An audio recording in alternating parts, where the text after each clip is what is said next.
ఇదే తుపాకీ ఎక్కడో గొల్లగూడెంలోనంట పొలంలో కొట్టిండంట తుపాకీని.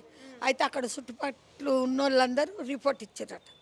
రిపోర్ట్ ఇచ్చే వరకు పట్టుకుర్రు. పలకనామ కాడనే ఎన్నో దొరికిందంట. పలకనామన ఎన్నో దొరికిండంట అక్కడ. అంటే అప్పటి నుంచి కూడా భార్యని చంపాలని ఉన్నదేమో ఆయన కడుపులో, కానీ మాకు లేదు. ఆ తల్లిగారింటికి పోతే తోలుకొచ్చేదాకా ఒక్క పట్టు పట్టిండు. చెంచల్గూడెం జైలు ఉన్నప్పుడు వచ్చింది ఈ పిల్ల. వస్తే నేను ఎలగొట్టిన. ఆయన పోయి చెంచల్గూడెం జైలు ఉండు, నిన్ను చంపుతానని చుట్టూ 12 ఊర్ల మందికి ఎరక అయ్యింది.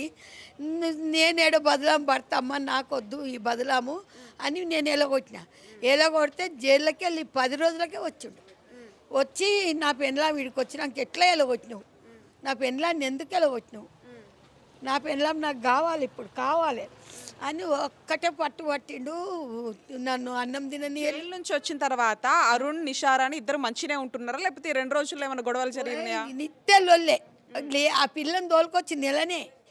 తల్లిగా వాళ్ళ మేనమామ ఇంటికాడికి వెళ్ళి తోలుకొచ్చింది నెలనే నిన్నటికి. పోలీసు వాళ్ళు ఏమని చెప్పిర్రా? ఎందుకంటే ఆల్రెడీ ఒక గన్నుతో ఫస్ట్ దొరికిండు, జైలు పోయి వచ్చిండు, ఆమెను చంపేసి. చెప్పలేరు వాళ్ళు, చెప్పలేరు. కానీ ఇప్పుడు ఏం చెప్తారో ఇక తెలియదు. వాళ్ళకు కూడా తెలిసే ఉంటుంది.